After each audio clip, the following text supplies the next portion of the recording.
Okay, Aquarius, this is for you. Kung ikaw ay Aquarius, tingnan natin ang inyong reading. Love reading ito guys, Aquarius. Tingnan natin ang inyong love reading for Aquarius. Actions speak louder than words. Andito ang, if you want to know what someone is feeling, watch what they are doing. Okay. Ang inyong pag-ibig ng person na to ay maybe hindi naman siya nagsasalita ng sweet words sa iyo, is dinadaan niya sa action o sa gawa. Hindi niya nasasabi ng mga sweet words. Kumbaga, hindi naman siya pinapakita niya sa gawa ang pagmamahal niya sa iyo o sa mga action niya, sa mga kinikilos niya. Pinapakita niya na mahal ko si Aquarius. May pagtingin ako kay Aquarius. Okay. Hindi siya pala salitang tao pero dinadaan niya sa action. Okay? Aquarius, ang iyong pag-ibig is maaaring may magbabalik sa iyong person. Magre-return ang tao na to sa buhay mo. Baga magbabalik siya. Teka muna. Babalikan ko si Aquarius. Okay? Mukhang meron siyang napagtanto o napag-isipan na hindi ko dapat pala iniwan si Aquarius. At nandito ang divine timing.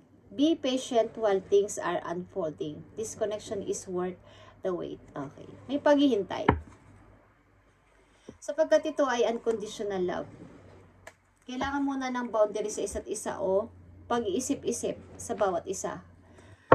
Mukhang kayo ay naghiwalay ng iyong tao at divine timing ang hinihintay dito o tamang timing, tamang oras, tamang pagkakataon na kayo ay magiging okay din pagdating ng panahon o ng araw, ng oras. Kailangan muna natin mag-pull off. Bakit ba nangyari ito sa mga Aquarius? So, nandito sa reading, itong mga message sa una na to is may taong magbabalik sa kanilang buhay. Ano ba ang nangyari sa kanilang relasyon? Bakit nagkaganito ang kanilang koneksyon ng person na nakaugnay kay Aquarius? Ace of Swords. Okay. Mukhang nga may natapos na at may sumuko na dito at kailangan na munang mag-move on. Kailangan na munang mag-let go. Okay? Sapagkat meron muna akong dapat na unahin, merong nalinawan sa connection na to, na divine timing na lang ang makapagsasabi kong magkikita at magsasama pa tayong dalawa. Yeah. Stay single. Ang ilan sa inyo Aquarius at nagsisikap sa buhay na magtrabaho na lang muna kesa itong isipin to pag-ibig na to. Sapagkat ito ay waiting. Kung tayo. Okay? But may gusto talaga sa inyo makipagkita o makipag-usap. Gustong plano ng person na to. Okay? At talagang may nagsasaya dito. Pag magplano ng person na to na kayo ay puntahan, okay, I feel na person na to ang gusto makipagkita sa inyo at magbigay ng apologize is andito yung pag-enjoy na may freedom kayo sa isa't isa, okay? Ano pa mga message dito? Okay. Someone na lang dito ay nagsakripisyo para wala na lang away tayong dalawa is isa na lang ang lalayo o magpaparaya. Sapagkat puro na tayo away-away. Wala na tayong peace of mind sa bahay na to o sa pagsasama natin na to. Okay? And 10 of Cups is here. Sa kayong masayang pamilya dati guys, kaya lang nagkaroon dito ng hindi pagkakaunawaan. At sa kasalukuyan nyo ang hirap nitong isipin, paano ba to? Okay? May mga away-away dito sa paligid na to at kailangan muna nating mag-healing sa isa't isa. Kailangan muna nating mag-let go sa isa't isa o i-let go ang isa't isa pansamantala. Sapagkat madami nang involved o na dadamay sa ating problema. Marami nang nagkaaway-away, mukhang sangkot na rin ang inyong mga kamag-anak o ilang mga tao sa buhay na mahalaga sa inyong pag-aaway-away na to. Or something guys, ang ilan sa inyo ay marami nag-aagawan sa puso nila at ang hirap. At may tao din na makipagbabalikan sa inyo. Message dito sa mga Aquarius. Ano tong Ace of Swords? Queen of Cups is here. Okay, Ace of Swords is Queen of Cups. Nagpapatunay ito na kayo ay maraming pinagtiisan at isurvive nyo tong problema na to. Marami kayong pinagtiisan bilang isang babae. Okay? Maaring matagal na kayo dito sa relasyon na to at pinagtiisan nyo. But this time is, ito na yung tamang time to magbigay tayo ng freedom sa isa't isa. Ace of Swords. Yeah, magbigay ng freedom sa isa't isa at lumaya na at tuluyan na maka-move on. Tuluyan nang alis dito sa hirap na to na ating pinagdadanasan na dalawa. Okay. The Sun is here para sa mga Aquarius. Ano to? The Sun. May masaya ditong single na person. Yeah, Two of Swords is here. And Eight of Swords and reverse.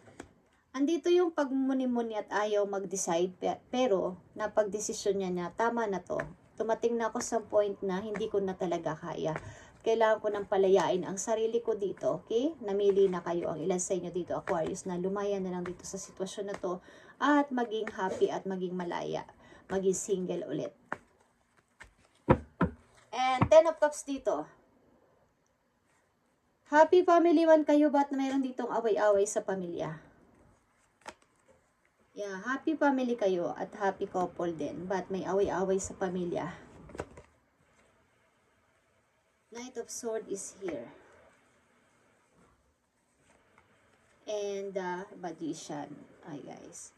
May mga gumagawa dito ng kalokohan kasi sa loob ng pamilya. Kumbaga ay may mga istorbo sa inyo. May mga istorbo sa inyo sa loob ng pamilya. Hindi man kayong dalawa lang, but may mga sangkot o may mga gumagawa ng kamalian sa loob ng pamilya. Kaya nagkakaroon ng problema ang inyong samahan. Okay? And nandito ang Two of Swords. Ano tong pinagpipilian mo, Aquarius? Justice is here. Okay. And number 2 again. Ibig sabihin nito, pagamat hindi patas o maging patas man ang inyong desisyon, I need to decide ng ano. Yeah. Plan to walk away. Papunta sa ibang lugar, plano maghanap ng trabaho sa ibang lugar, o plano na lang umalis o maghanap ng opportunity sa ibang lugar. Ano pa? Para sa mga Aquarius. Yeah. Sundin ang gusto. Maghanap nga ng trabaho sa ibang lugar. Tanggapin ang offer na to na magandang chance sa ibang lugar maybe. Plano nyo. At ang pag-ibig na to ay nakahang lang. Waiting for your love. May mga sangkot kasi dito sa inyong family na maaring kamag-anak din na nangingialam sa inyong relasyon. But ang inyong karelasyon maybe ay planong humingi sa inyo ng sorry o mag-apology o something. But kailangan nyo ng palayain ng sarili nyo o kailangan nyo ng umalis muna para sa ikakatahimik ang lahat dito. Sapagkat may nangingialam na. May nangingialam sa paligid. But kayo ay couple na masasabi na may pag-ibig sa isa't isa. Masayang pamilya dati, but mayroong mga nangingialam. May mga nangingialam sa inyong relasyon o may sumasama na ibang tao na hindi nyo naman kasama. Kayo lang dapat ang may problema nito, pero may mga taong nangingialam. Maaaring ito ay mga magulang nyo, biyanan nyo, or something, mga taong involved sa buhay ninyo na nangingialam sa inyong relasyon. Dumating na sa point na kayo ay nagsawa na at tama na to. Sobra na akong drain dito. Gusto ko na lang lumaya at magpakalayo-layo. Message for Aquarius. I need message for Aquarius. Andito din ulit ang unconditional love. At nandito yan sa tulad na sinabi ko kanina. The love between you and your person is eternal. Nothing and no one can take it away from you. Kumbaga itong pag-ibig na to ay waiting. Gawin muna natin ang ating kayang gawin sa kasalukuyan at magpatuloy sa buhay. But ang ating pag-ibig ay andyan lang. Divine timing na lang makakapagsabi. At my heart is free from resentment toward others. I open the eyes of my heart and discover the light and beauty in every being. I am aware that suffering can cause distress and hurt in people. I see the pure child in everyone and practice forgiveness. Okay. Ang ginawa mo dito ay nagpalaya ka na lang at naging silence dito sa sitwasyon na to. At ginawa mo na lang yung nararapat na ibigay yung love sa lahat kahit na ang kapalit nito sa iyo ay paghihirap o sakripisyo. Okay? So, maaaring pinili mo na lang manahimik at lumayo kesa itong pag-ibig na to ay ipaglaban mo pa ng may mga sangkot na tao nang nasasaktan o nag-aaway-away sa paligid, Aquarius. Is pinili mo na lang na magsakripisyo at maging malaya na lang ulit. Kung ang pag-ibig na to ay andyan pa din, spirit mo pa rin itong pinifix maybe, but hinihingi ng tulong dun sa taas na ma-fix again. Kung sakasakali is andyan naman, andyan pa yung pag-ibig, kaya lang ay panahon na lang makapagsasabi ko tayo pa din dalawa. Okay? So Aquarius, ito ang iyong message at ito ang iyong advice. Nandito ang have confidence, Aquarius. Moving forward does not necessary required will have confidence in yourself. Confidence in God is enough. Along with knowing that God works through you and with you in all ways. Linapan as if your confidence waver, and He will buoy your courage and faith. Ang ibig sabihin nito, kung wala ka talagang katapangan at confidence sa sarili mo na mag-forward, dahil dito ay ibigay mo kay God ang iyong kapaguran, ang iyong hinaing, at tutulungan ka niya. God is enough. Okay? Confidence is God is enough. Ang ibig sabihin, manalig ka na ikaw ay tutulungan ni God sa iyong pagbabagong buhay, Aquarius, at hindi ka niya pababayaan. Okay? You and si God lang ang may nakakaalam nito sa iyong nararamdaman sa iyong puso, at alam niya ang gagawin niya sa iyo. Alam niya ang pwedeng mangyari sa iyo. Siya lang ang nakakaalam kung ano ang mangyayari sa inyong relasyong dalawa ng person na to. Kung dapat pa ba itong ipagpatuloy o hindi na. Okay? Ang maganda dito ay enjoy mo muna ang sarili mo sa ngayon sapagkat ikaw naman ay pure na person at may magandang intensyon. Nandito ang Queen of Cups na napakatahimik mong ginawa ito at wala ka masasakit na salitang binitiwan sa kanila at nagpaubaya ka na lang. Kesa ikaw ay magdadaldal at makasakit pa ng kapwa, ikaw na lang ang nagsakripisyo na lumayo para dito. But, may love man ito sinasabi mo na divine timing na lang kung tayo pa din ang magkikita at magsasama. Sa ngayon ay gusto ko munang magkaroon ng freedom sa sarili. Okay? Tingnan natin ang relasyon na to para sa Aquarius at sa kanyang person. Okay, nandito ang feelings, guys. Take time out to explore the deep emotions you are experiencing.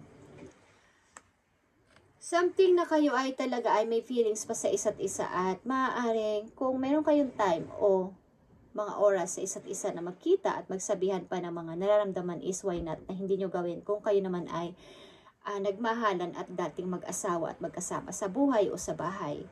Okay, Aquarius? Thank you and God bless sa inyo lahat, guys. At napaka maunawain mong tao dito sa reading na to. Ikaw ay malumanay na person at tahimik lang. Hindi nakakasakit ng mga words ang iyong mga pagbibitaw dito ng salita. Ikaw ay tahimik lang na lumayo maybe o nagdesisyon. Thank you and God bless. Aquarius?